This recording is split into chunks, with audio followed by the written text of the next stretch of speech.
la CENI a si accumulé retard. Mais Corneille Nanga qui vient calmer les jeux. À l'obité, mais pour Nayango, ma ponami et qu'on le mana 2023. Mais je regrette qu'il y a un cannabis.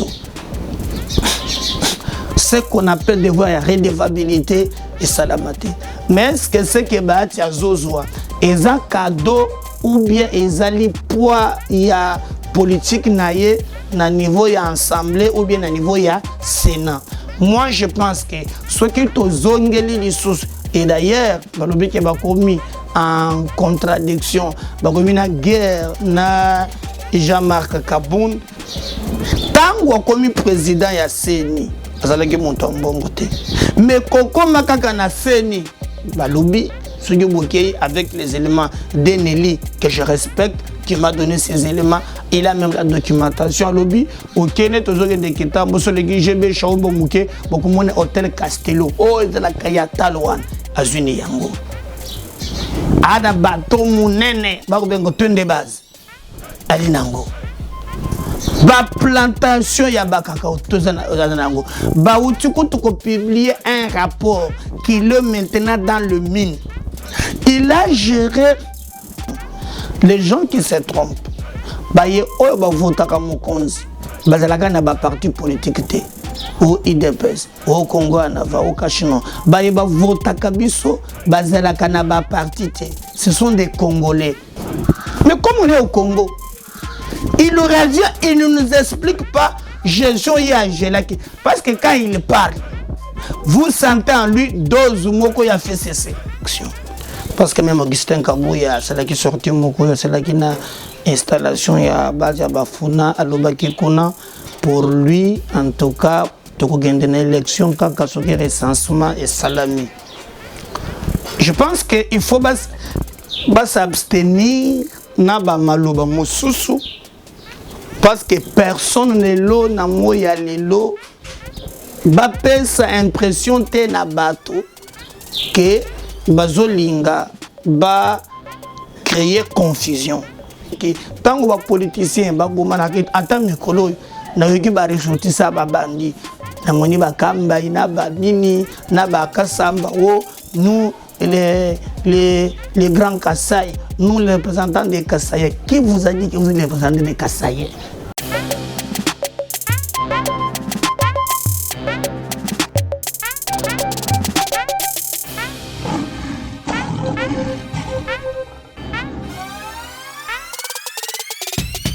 Merci de nous suivre dans le numéro Yasikana MKBase officiel. Merci de nous faire confiance. Merci Lolengue Bozali ko aimer na ko partager ba vidéo na biso bande konangai lelo actualité ezali makasi.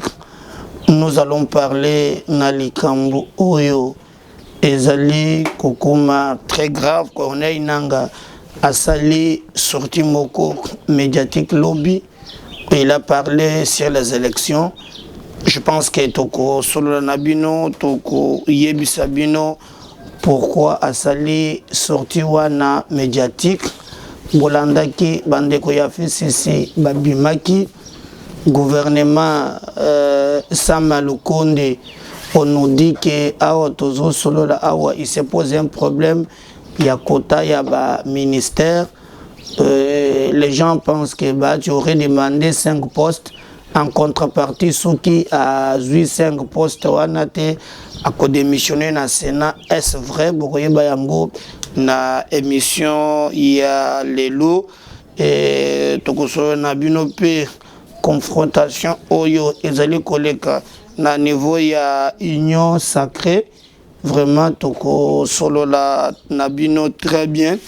Mais comme d'habitude, aujourd'hui, tous allez ko pesa bandeke oyo balancer challenge et si bandi lelo tous allez na ndeko muko oyo abimi premier na vidéo na biso ya liboso. Il nous a même souligné. Son nom c'est Monsieur Fabien Timanga. Merci beaucoup, mais il n'a pas souligné Mboka Oya Zaliko kolandela biso. Merci. Lobby, tout le monde a qui montre le bosso. Au aimer, au commenter vidéo Nabiso, tu nous donnes la force d'aller très bien. Monsieur Chimanga Abimi premier na Kotala Batouana. Donc la semaine, le jour et vidéo, il a qui monte le bosso Zala qui innocent Congolo, Oyo Azala qui Kolanda Biso parti à Los Angeles aux États-Unis, innocent na Pesio, Mbote, Chamal Azali, mais monte à garde à deuxième position, Izali Franck et Bodo. Oui, je crois que peut-être lobby, on avait massacré votre nom, Izali Franck et Bodo, tous à peine à Bandeko et Belé. Ndeko Moko Alina niveau Afrique du Sud, Rachel Kalonji qui nous soutient aussi. Mbote Nayo, Yango Wana, Tozale, na la maman Lubagi qui n'est pas à Londres. Merci. En tout cas, vous nous suivez partout à travers le monde. Vous allez nous laisser nos commentaires partout où vous allez et nous ne manquerons pas. C'est une façon de vous remercier par rapport à ce que vous apportez comme soutien na MK Bez. Merci beaucoup Fabien. Yomoto Betty, Franck, Betty Chamal, Betty Innocent, Betty Rachel, Betty Lamabawana, Bazaba Classico, Oyubatuba Bundelaka MK Bez. Merci pour tout ce que vous faites pour nous. Monsieur Zedam, bonjour. Bonsoir, Ekolanda, à laquelle vous allez nous suivre. Le problème des élections, et Kokoma vraiment les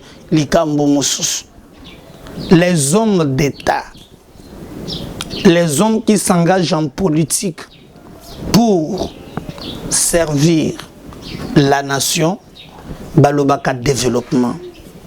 Mais les politiciens qui se fixent pour des positionnements, Bango, Balobelaka, pouvoir, conserver pouvoir, accéder au pouvoir, parce qu'ils ne sont là que pour leur propre calcul. Nous sommes en 2021.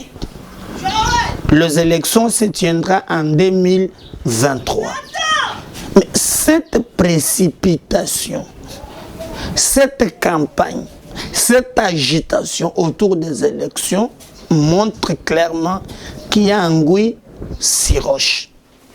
Mais là où les bas blessent, ils ont les mêmes agitations quand Oyo Yabatubali Nangambo ya président qui montre en réalité que bazan intention de ne pas organiser les élections. Est-ce que Bango Balobaka na Kombo na Bango to na Kombo ya président? Il n'y aura pas des élections. Tito le recensement. Ti 2030. Nous sommes. Non, non. Ce n'est pas ça. Dans la vidéo, aider le président de la République. Parce que, on doit d'abord réfléchir dans le 2 ans. Comment on peut soulager le problème Yaba congolais. Maintenant, l'attention est fixée dans l'organisation des élections qui du reste s'organisera dans 2 ans. Voilà le premier élément. Mais les élections ne se décrètent pas. Dans un programme, il y a un chronogramme. Donc ça se planifie. Dès le premier jour que le président prêtait serment, il doit se penser dans sa tête qu'il y aura élection en 2023. Il y a eu la pandémie et qu'on sort. Oui, gouverner, c'est prévoir. C'est pourquoi il y a même dans un ministère, il y a un ministère, il y a plein d'équipes Kabamakambo, Benyon Sowan. Et si vous regardez très bien, il faut chaque année mettre de côté les moyens pour l'organisation des élections. Rentrer Zozonga Awa, je crois que le gouvernement, Bako Bengaye, aloba au clair, combien basi battu pembeni pour l'organisation yaba élection. Les gens qui se trompent, baye oyo ba vota ka mokonzi, bazalaka na ba parti politique te.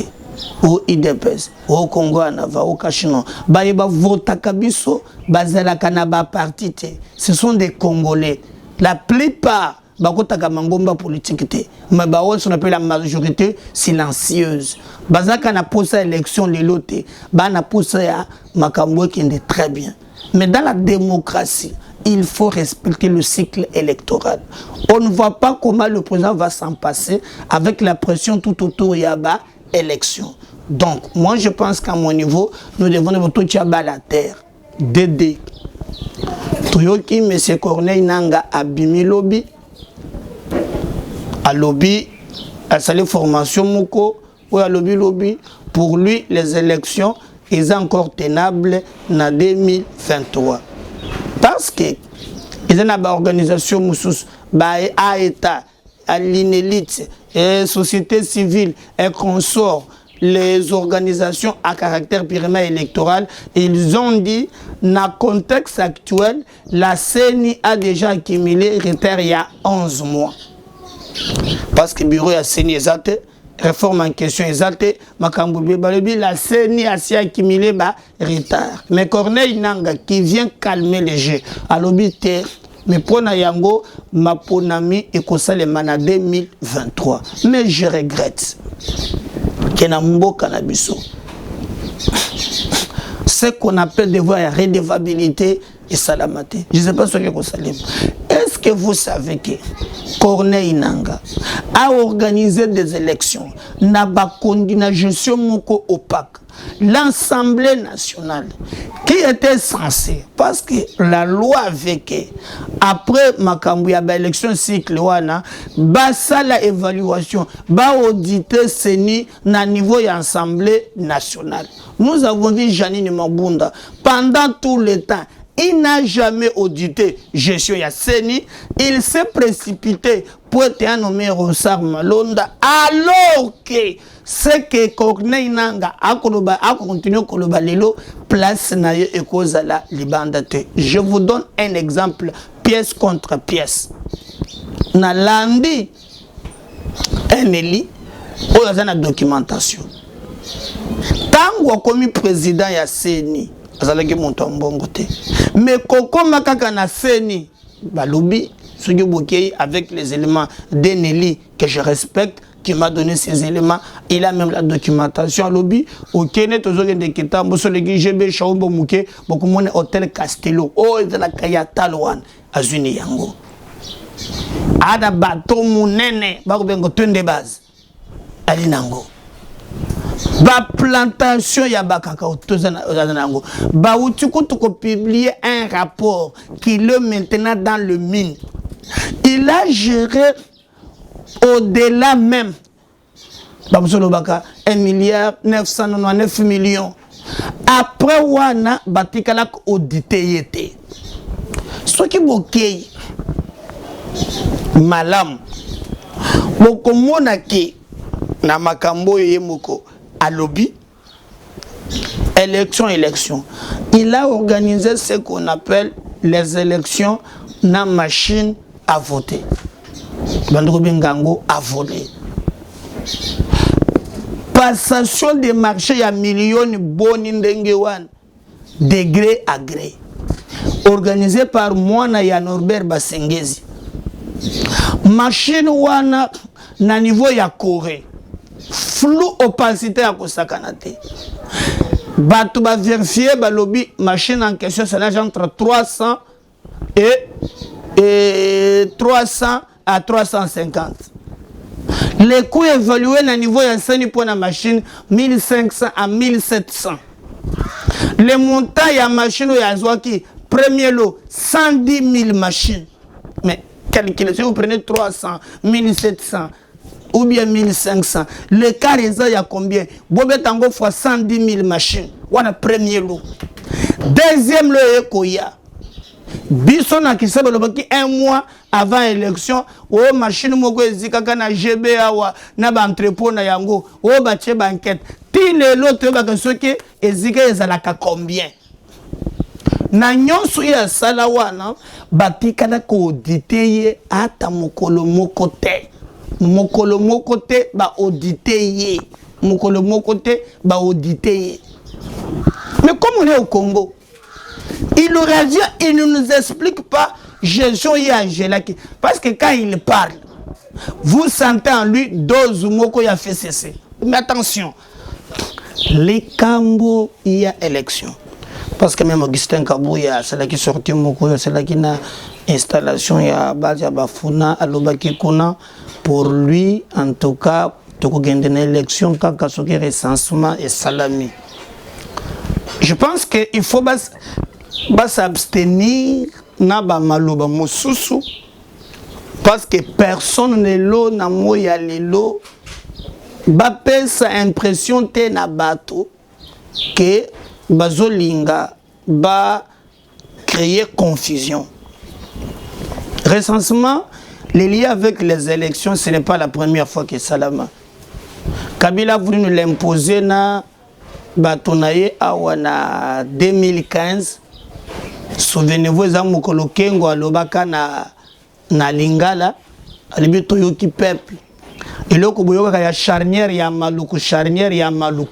Et c'est là qu'à l'époque là, où batuba bimana nzela batuba wa lelo, on ne peut pas accepter qu'on nous ramène ces discours-là. Ça ne passera pas. Marie-José, il faut que... Et vous constaterez que même les gens qui soutiennent le président de la République, au fur et à mesure que Batumoussou continue à créer le flou, beaucoup de gens sortent na Krakwa, na Bango pour les gens qui attaquer. Donc je pense que laisser le président d'abord travailler pour le bien-être du Congo, pour que faire des déclarations qui obtiennent l'élection, l'opposition bloc uni contre le régime, c'est pas mal. Marie-José Foucault lobby, il y a possibilité, ceux qui balingé, basa la recensement, mais basa la yango pourvu et respecter le délai constitutionnel. Vous voyez? Même les gens sacrés, bako sabinote. Bao bazakuna monto moko a coupé sa moninga chèque en blanc azate. Ça il faut le retenir. Bao bazakuna yeba ki e kozala opesi mwa boy. Ezali schéma ya sagesse te na baye bazo continuer sur la déclaration. Concentrons-nous d'abord, mettons les moyens des élections, c'est le gouvernement qui les font. Nous sommes en 2021, travaillons d'abord. Pour nous couper ça va congler bango bazoluka. Les hommes d'État ba réfléchissent qu'à pouvoir le bien-être de la population na bango. Qu'est-ce que nous faisons d'abord pour na comment on a nini kende les boss. Et d'ailleurs, je venais de le dire même que non, Moutoloko la Corneille Nanga quand il fait des déclarations qui dirait sur mon une connotation politique, va mais quand même Assemblée nationale retour au ba auditer bureau Yasseni. On ne peut pas comprendre que 2 ans, 3 ans après, Basalisi Maponami, au dit tout le monde Seni et Salamité, Yali Soni, Yali Bosoto, Yali Honoré Bissoté, Tozo Senga Tomona Claire, Bame Kanako audité, Tomona Claire. Nous nous demandons que Makambunyon so et les cas très bien. Mbutu et Bakisem et d'ailleurs pour Nayango, Bomoni Martin Fayulu na Adolphe Mozuto Fumumpa, Bango na baye na proposition il y a loi à ce qui concerne CENI. Mais je pense que sur ces points-là, Martin Fayulu na Mozito bayebi. S'il faut proposer loi wana réforme sur la CENI, ba mécanisme constitutionnel ezali. Tout créer zizanité au tozalaki nango na 2018 tokogenda élection na machine à voter te soki bokomi mokolo ya vote bozwa bik na papier duplicateur politicien congolais. Botika bandeko nangai o dessiner longi nangai o komikona na biko tche na irne jusqu'à la veille à élection pas de machine à voter tokomi mokolo yango bato bake ko voter na machine à voter. Nous devons nous-mêmes à l'interne hormis ya ba divergence na biso tirer les leçons du passé to bongisa processus.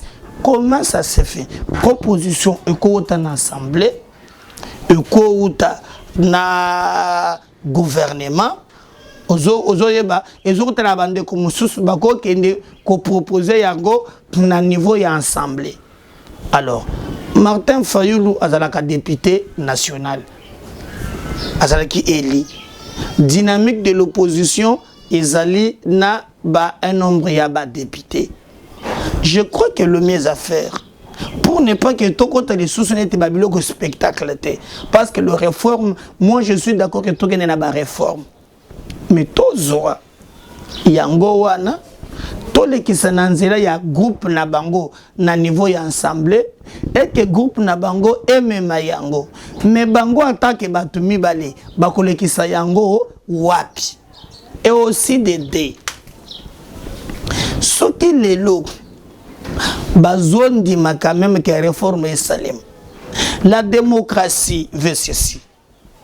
Lorsque le président de la République ou bien le gouvernement en place est posé un acte, ou est louable pour la bataillance, même à ta opposition, au nom des actes républicains, aux appelés à saluer Yango. Yango to monaki ndenge lekaki na ndeko Tshisekedi a bête bandeko ya FCC. Même temps toujours le réforme le balingi ba proposer le wan. Mais poyez la makas et sengela qui est le canal niveau y assemblée nationale. Mettons-nous d'accord. Ce qui est assemblée est la kaya Janine Mabunda. Format ya Kalawana. Est-ce qu'on pouvait mener réforme en assemblée wana? Non. Non. Mais ce qui est là, tout le monde va espérer que réforme ça la camp. Parce que Félix Aboundi, Abelti Kabila, il nous a aidé dans l'Assemblée wana, dans la nouvelle majorité reconfigurée. Maintenant, Martin, via les députés Nabango, on peut prétendre aujourd'hui avoir des réformes. Est-ce que sur ce point-là, on ne peut pas dire oui et dire que Makambo Salami Malam? Parce que notre ennemi commun, Azalaki Batouya, fait cesser. Moi, je dis on doit être honnête. Mais maintenant, il faut éviter d'être fanatique. C'est-à-dire, le Kola Tondimi, Tondimi président de la République, au Berti fait cesser, au Sali Makambo Malam, à Zumukato. Et l'Ingi Kolobate, Kolobate que non, ton père chaque en blanc en 2023, les choses à la tête. Ou alors, on peut vous comme fanatisme. L'idéal fait que quand les choses marchent correctement, il faut appuyer. Il faut dire merci parce que tu le poses pour l'intérêt général.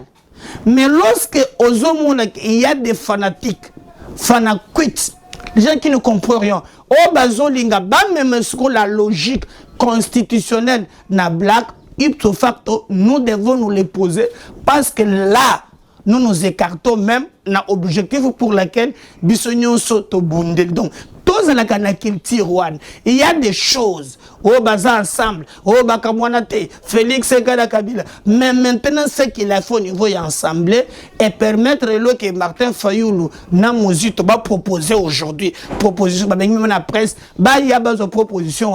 Mais l'idéal est que Bazoa Yango, ça va député, na bango niveau ensemble, même Yango, avec la nouvelle configuration, il y a l'ouverture d'espoir, il y a Kolobakeno, en tout cas, réforme et les cas. Parce que Bissonnion sont tous d'accord, tout que de la réforme, afin que tout ça la maponami. Oyo, et koki cause la kakate vérité des irines, tout l'embi ango, il est grand temps que maponami y a 2023 et la contestation pour maponami, il y a la contestation.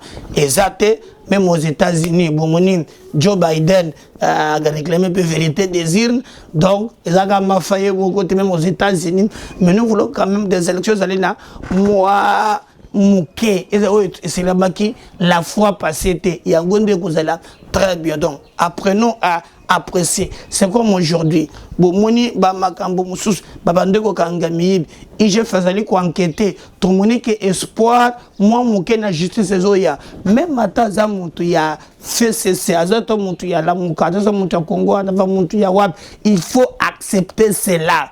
Les actes oyo qui n'a pas oyo na lienté na ba individu, il faut qu'on loue ça parce que le président actuel passera demain ou après dans un deuxième mandat, quelqu'un qui viendra après, il faut qu'on tambo kana élan ya justice oyo ko ça que c'est la justice qui élève une nation. Donc il y a des points nécessairement et ce que les mettre d'accord toyokana pour être ce qu'on appelle État-nation. Parce que mboka na biso pas c'est le kimingi alors tout le monde yango clair. Il y a même aussi une confusion bande konangai na oyo koleka na niveau ya union sacrée.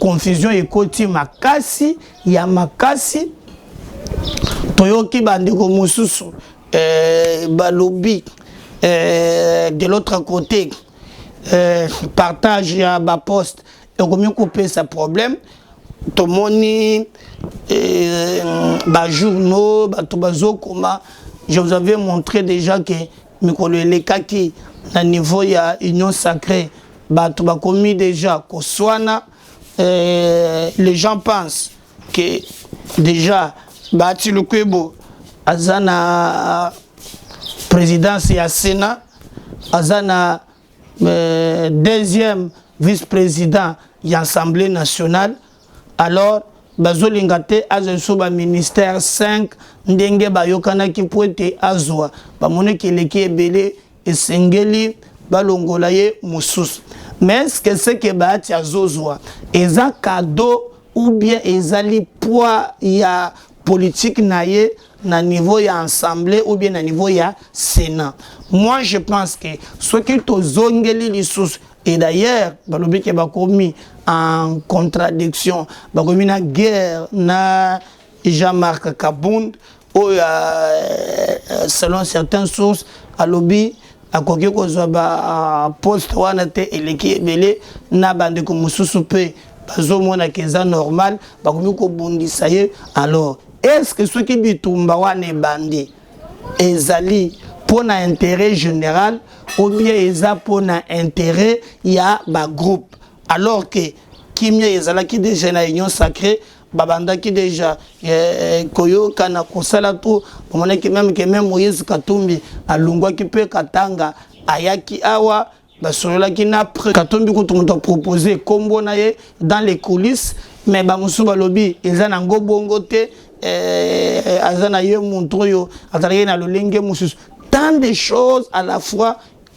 embouillement et bandi mais nous posons la question problème yaba congolais et kozala résolu normalement balobaki que ce gouvernement il fait la taille ya gouvernement réduit na yebisi bino ke awotozolo ba gouvernement ya liboso zala qui sont 105 membres ya gouvernement Oyo, on a parlé de 50, mais à Otozoloba, problème est la dernière information, on passe maintenant de 50 à 55.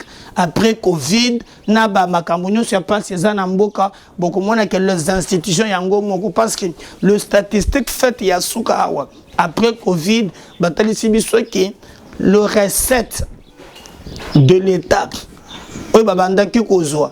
90% na yango et banda qui co-financé kakaba institution. Il n'y avait pas de projet de développement au banda qui cotia pemben. Et d'ailleurs même nos réserves na banque, ils sont ébelletés. Alors lorsqu'on va encore avoir un gouvernement et oyo munene oyo vraiment ekozala munene et couper sa passe parce que ba yimboka bakolela. Donc nous pensons que tant que les politiciens attendent mikolo na yoki ba ressortissa ba bandi na moni ba kamba ina ba nini na ba kasamba wo nous les grands Kassai, nous les représentants des Kassai. Qui vous a dit que vous êtes les représentants des Kassai? Au musique bosala kaka la veille à ba poste. So bozu ba poste na bino bo panzani. Ba misu bozozo ba poste à ba premier ministre, bozala ka ba gouverneur. Qu'est-ce que vous avez fait des Kassaïens? Boteka ba blague wana ezala ka la veille, ya kokabola ba poste ou les défenseurs des Kassaïens. Qui vous a envoyé d'abord bosala biloko wana? Ce que nous avons au journée de la femme, le quota de femmes. Quota de femmes, baza soki 30 musique na bango. Inagosi, Bariange, Bani, tout ça. Mais Basio, Bazana Kadeni Djibel, Basio, Bazana Kimbata, Bazana Aro, Bazana Angu, Bazana Mwenedito, Bazana Songololo, ces femmes-là, Nana qui pagabango.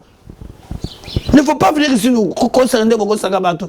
Bakalki Nabino, Bodiko Sala, Mesire na Babilo Kumusus, Pour nous, nous pensons que le plus important, que c'est le Mboka Nabiso est gagné parce que dans des conditions pareilles, en tout cas, Bandokonangaï passe et ça m'a cassé. Au soir, nous avons pour la poste et d'ailleurs, je vous informe que le Premier ministre a déposé que même mon tir et à gouvernement naïe et pas à président de la République, le président Zouaki Yango, contrairement les rumeurs qui est présent rejeté en côté, mais le président quand même a zongi c'est les points corrigés. Ils en a bambé, papa ou ya ba parti ou ya ba depuis 70, ba tondi kuna na baliste, ba chef ba parti ba tondi, on ne donne pas la possibilité à la jeunesse de s'exprimer et c'est grave.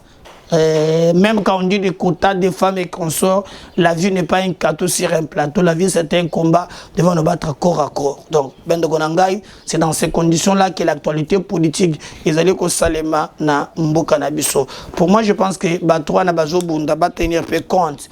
Il y a souffrance, il y a peuple, je garde le Congo. Derrière les caméras, Tozalina Ndekonangai Oyo. En 2016, Kelly, Ramik et Dondi, équipe mise en place pour vous servir. Si Dieu ne revenait pas, mais pour vous, je vous demandais de partager. Ceux qui ont abonné, vous partagez, vous likez. MKBS, la voix des sans-voix. À la prochaine. Bye.